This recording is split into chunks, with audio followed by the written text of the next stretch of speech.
राजयोग संजीवनी सुख स्वास्थ्य संपदा वर्धिनी प्रिय आत्मन बंधो नो अनुभव करा हो, अनुभव करा।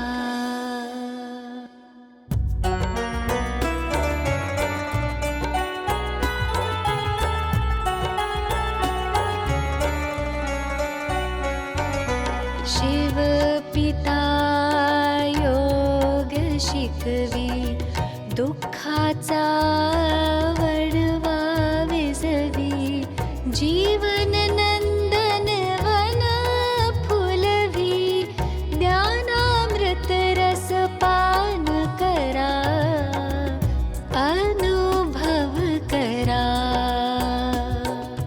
राजयोग संजीवनी।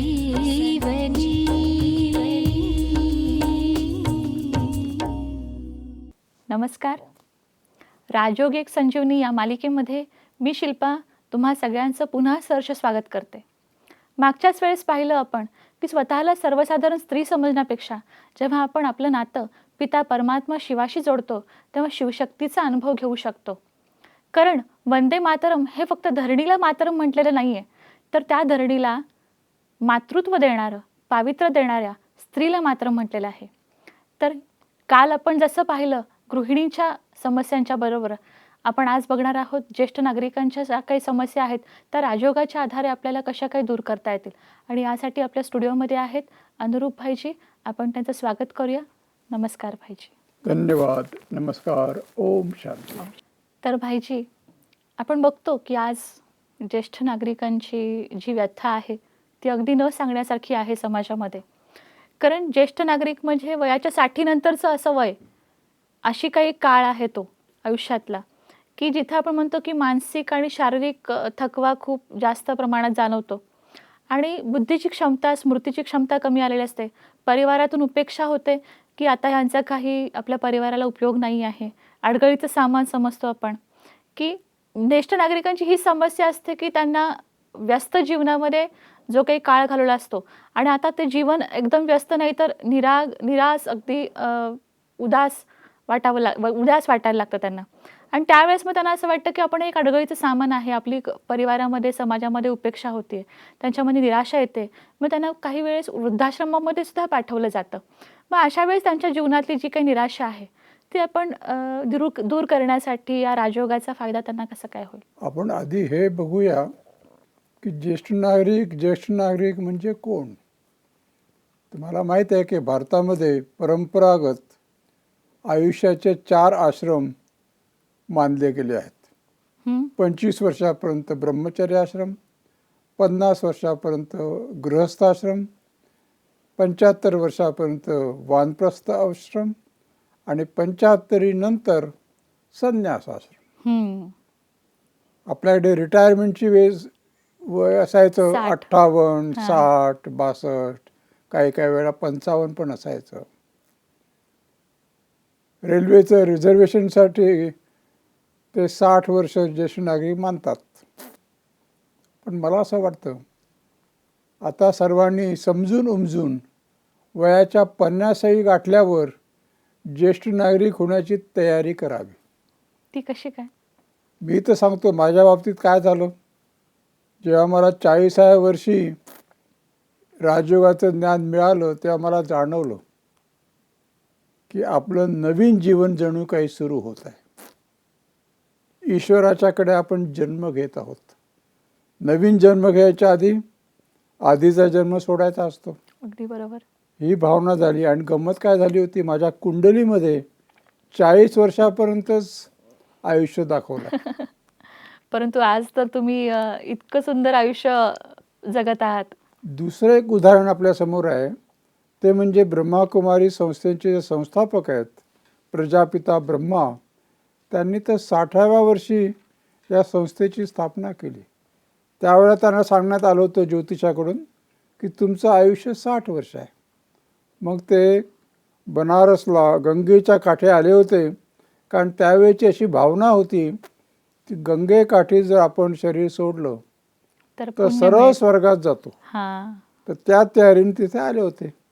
मग त्यांना साक्षात्कार झाला, त्यांचं ईश्वरीय कार्य सुरू झालं. ही पुढची गोष्ट आपण पाहिलीच आहे.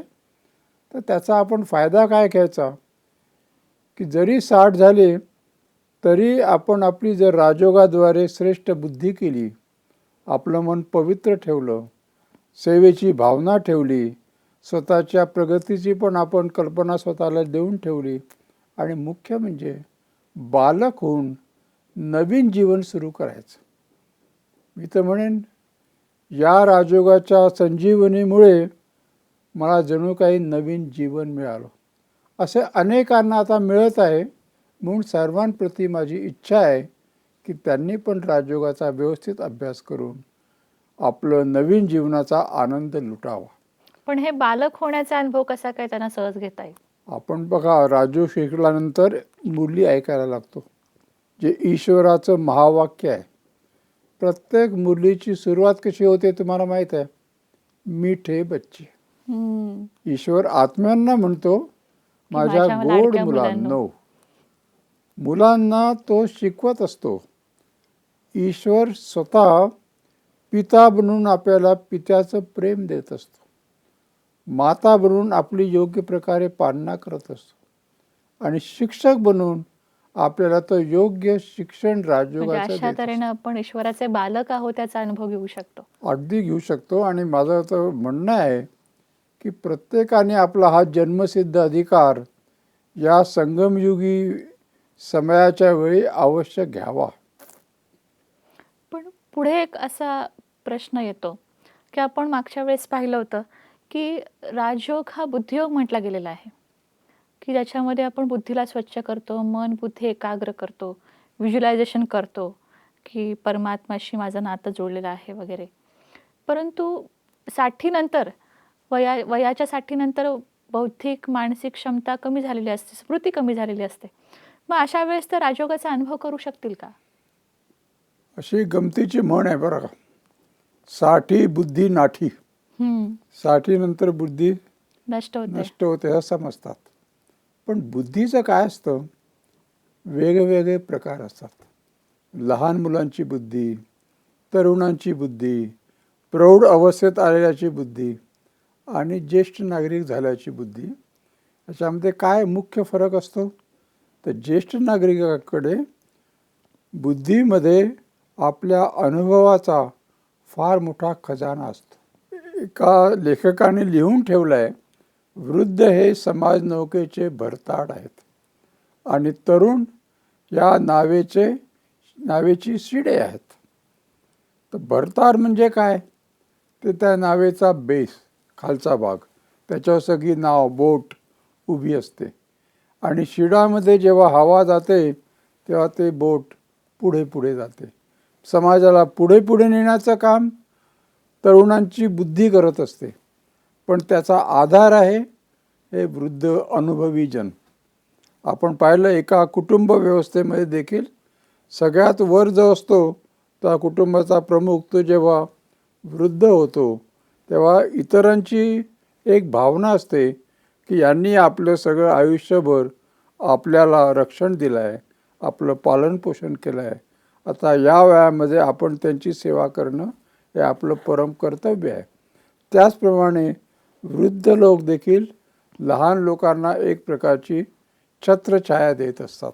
असं म्हटलं जातं की स्वतःच्याच अनुभवानं आपल्याला शिकायला आपलं आयुष्य कमी पडतं, म्हणून दुसऱ्यांच्या अनुभवातनं शिकावं तर आपली अनुभवांची शिदोरी वाढेल. आणि मला वाटते ही अनुभवांची शिदोरी ज्येष्ठ नागरिकांकडे खूप असते. त्यामुळं युवा वर्गानं समाजातल्या ह्या दृष्टिकोनानं त्यांच्याकडे बघायला पाहिजे की आपल्याकडे अनुभव कमी आहेत, परंतु आपल्याला त्यांच्याकडून अनुभवांची देणगी खूप काही मिळू शकते, त्यातून आपण प्रेरणा घेऊ शकतो. या भावनेनं आपण जर त्यांना पाहिलं तर त्यांच्यामध्ये पण आपण स्फूर्ती आणू शकतो. अशी पण एक म्हण आहे बरं का, पुढच्याला ठेच आणि मागचा शहाणा. शहाणा. वृद्धांनी काही जर चुका केल्या असतील किंवा आता त्यांच्या चुका समोर दिसत असल्या तर तरुणांनी त्यांना ते समजून त्याच्यापासून काहीतरी शिकायला पाहिजे. आणि वृद्ध पण अशा प्रकारे तरुणांची जी चंचलता असते त्यातूनही त्यांचा जो उमंग उत्साह असतो नवीनता आणण्याचा प्रयत्न असतो, नवीन जाणण्याचा प्रयत्न असतो, त्यांना पण वृद्धांनी प्रोत्साहन द्यायला पाहिजे. सांगण्याचा भाव काय? तर दोघांनी एकमेकांना जर समजले तर परस्पर अनेक पूरक आहेत. समस्या ज्या आहेत, वृद्धाश्रमात जाणं, एकटं वाटणं, अशा होणार नाहीत. आणि काही लोकांना काय असतं, फार बिझी राहायची सवय असते. ते आयुष्यभर जे काम करत असतात रिटायरमेंटपर्यंत, आणि एक दिवस अचानक त्यांना रिटायर व्हावं लागतं. त्यामुळं जीवनात व्यस्तता नाही आहे, हेच सगळ्यात मोठी समस्या त्यांच्यासाठी होते. याचं मी उदाहरण तुम्हाला सांगतो. आमचे एक मित्र रिटायर झाले, पण त्यांना सवय झाली होती रोज जायची ऑफिसमध्ये. त्यामुळे त्यानंतरही ते आपल्या सवयीने रोज जाऊन आपल्या जुन्या मित्रांना भेटायचे. कधी 5 मिनटे त्याची बोल, कधी 2 मिनटे त्याच्याशी बोल. 15-20 दिवसांनी ते ऑफिसचा जो मुख्य होता त्याने याला विचारलं, अरे तू काय करतोयस? आमच्या लोकांचा तू वेग येतो, आता रिटायर झाला ना, घरी बैस स्वस्त. हे ऐकून तो फार सेन्सिटिव्ह होता बरं का. दुसऱ्या दिवशी त्याला हार्ट अटॅक होऊन तो गेला. त्यांना ती उपेक्षा जाणवली. अगदी जाणवली. आणि काही लोक कसे असतात, त्यांना काही काम करणं आवडतच नाही. त्यांना वाटतं आपण आरामात बसावं. असा एक आरामात बसलेला तरुण, त्याला एका वृद्धांनी येऊन उपदेश केला, अरे बाबा बसून का राहिलास, काहीतरी काम कर. करत राहा. तर म्हणाला, मी काम का करू? मला काम केलंस तर तू काहीतरी चांगली फॅक्टरी वगैरे काढ. मग तो म्हणाला, मी फॅक्टरी काढल्यावर मग काय होईल? तो म्हणाला, तर खूप पैसा मिळेल. मग काय मी करू? तर म्हणाला, आणखीन 4 फॅक्टरीज काढ. तो म्हणाला, मग काय होईल? तो म्हणाला, अरे तुला मग चांगलं कार घेता येईल, बंगला घेता येईल, चांगली तुला बायको मिळेल. असं सांगत गेला. आणि हा विचारत गेला, मग काय होईल, मग काय होईल. शेवटी हा वृद्ध म्हणाला, अरे मग तू आरामात बसून खाशील. तर हा काय म्हणतो, तेच तर मी आता करतोय, खरंय, अगदी मला खरंय. करायचं काय आवश्यकता. तर जे असे लोक असतात त्यांना देखील आपल्या वेळाचं महत्त्व कळत नाही, आणि महत्त्व न कळल्यामुळे ते आपल्याच पायावर धोंडा घालून घेत असतात. राजयोगाकडे त्यांनी जरा लक्ष दिलं किंवा कुटुंबाच्या इतर लोकांनी त्याचं लक्ष इकडे वेधलं तर फायदा काय होईल, सर्व लोकांना देखील आपल्या वेळेचं महत्त्व कळायला लागेल. त्यांच्या जीवनातले व्यक्तिगत अनुभव आणि राजयोगाचे अनुभव पण आणखीन शक्तिशाली होतील. अगदी बरोबर. खूप सुंदर. वृद्ध लोकांना एक समस्या जाणवत असते. जेव्हा त्यांचं वय होतं ना, तेव्हा त्यांना जाणवतं की आता एक दिवस आपलं जायचं आहे. अंधारसा वाटायला लागतो.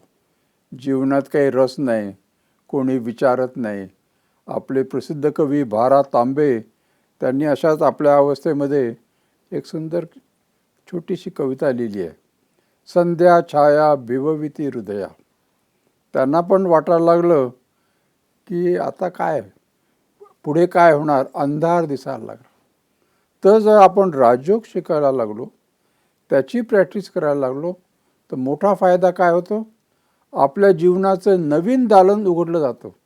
आपली 50-60 फक्त मागे गेली आहे, अजून आपल्याला 40-50 वर्ष जगायचं आहे. आयुष्यामध्ये आपली नवीन उमेद निर्माण होते. आपण आपली पण उन्नती करून घेतो आणि दुसऱ्यांना आपल्या सुद्धा उन्नतीने मार्गदर्शन दुसऱ्यांना पण फायदा करून देतो. असं वृद्धांचं जे पोटेन्शियल आहे ते विलक्षण आहे, आणि ईश्वराने त्याचा उपयोग करून घेतला आहे. मला तुम्हाला एक विचारावंसं वाटतं की मला रहस्य जाणून घ्यायचे की तुम्ही वयाच्या ह्या 80 वर्ष गाठली आहात, तर तुमचं जे आयुष्य आहे अजूनही प्रेरणादायी आहे, उत्स्फूर्त उमेद म्हणा, ह्याचं काय रहस्य आहे? अहो शिल्पाताई, 80चं काय घेऊन बसला. माझ्यासमोर मॉडेल आहेत ब्रह्मा बाबा. त्यांनी 60व्या वर्षी राजयोगाचं शिक्षण द्यायला सुरुवात केली, आणि वयाच्या 92-93 वर्षापर्यंत त्यांनी अविरत काम केलं. दुसरं आमच्या समोर उदाहरण आहे जानकी दादी. त्या तर आता 100रीत प्रवेश केला आहे त्यांनी, आणि या मोठ्या विद्यालयाच्या त्या मुख्य प्रशासिका म्हणून काम करत आहेत. त्यामुळे आपल्याकडे जी आहे मनुष्याचं आयुष्य 100 वर्ष, ते पण त्याने आता क्रॉस करायच्या तयारीत. विद्यालयाच्या मुख्य प्रशासिका म्हणून काम करतायत म्हटल्यानंतर हे खरोखर मानलं पाहिजे की ही ईश्वरीय शक्तीच आहे. आणि त्यांची ख्याती काय तुम्हाला माहीत आहे ना, त्या जगात मोस्ट स्टेबल माइंड म्हणून निर्णय देशातल्या शास्त्रज्ञांनी त्यांना जणू काही सर्टिफिकेट दिलेलं आहे. खूप अप्रतिम, खूप अप्रतिम. तर मला असं वाटतंय की तुम्हाला आत्ताच्या वृद्ध समाजाला तुम्ही तुमच्या जीवनातला काय संदेश देऊ शकाल त्यांना? शिल्पा, संदेश देण्या इतका काही मी मोठा नाही आहे, पण माझ्यासमोर रोल मॉडेल आता आहे जानकी दादी. त्या काय करतात त्यांच्याबद्दल त्यांचे जाणणारे, आणि मी पण त्यांच्यात एक आहे. त्यांच्याबरोबर लंडनला 1 वर्ष राहून मला त्यांच्याकडून योग्य मार्गदर्शन मिळालं. त्यांच्या जीवनाचं सार काय आहे? त्या म्हणतात, I share, I care and I inspire. खूप छान. त्यामुळे हे 3 शब्द जे आपल्याकडे आहे सगळ्यांशी वाटून घ्यायचे, शेअर, केअर अँड सगळ्यांची इन्स्पायर. काळजी घ्यायची आणि सगळ्यांना नवीन नवीन शिखरं गाठण्यासाठी प्रेरणा द्यायची. खूप सुंदर. परंतु तुम्ही आज आम्हाला अशीच स्फूर्ती देणारा, प्रेरणा देणारा थोडासा राजयोगाचा अनुभव करवाल का? अवश्य. स्वतःला शुद्ध प्रेम स्वरूप, शांत स्वरूप, भ्रुकुटींच्या मध्ये विराजमान पवित्र आत्मा निश्चय करून आपण आपले मन आपल्या अत्यंत प्रिय बाबांकडे लावूया, जे स्नेहाचे सागर आहेत, पवित्रतेचेही सागर आहेत, सर्व शक्तिवान आहेत आणि आपल्याला त्यांचं स्मरण केल्याबरोबर पावन बनण्याची क्षमता त्यांच्याकडे आहे. मी अनुभव करीत आहे, अत्यंत तीव्र गतीने मी माझे पावित्र्य वाढवित आहे. अनुभव करीत आहे, मी मूळतः जितका पवित्र होतो, संपूर्ण पवित्रतेने चमकणारा एक तारा होतो आणि या पृथ्वी तलावर देवी देवतांचा आदर्श पाठ मी बजावला. माझे परमप्रिय बाबा हीच स्फूर्ती, हीच प्रेरणा, हीच शक्ती मला देत आहेत. बाबांचे माझ्यावर असीम उपकार आहेत. त्यांनीच मला उचलून आपल्या नयनांच्या पलकांवर बसवून उंच उंच नेले आहे.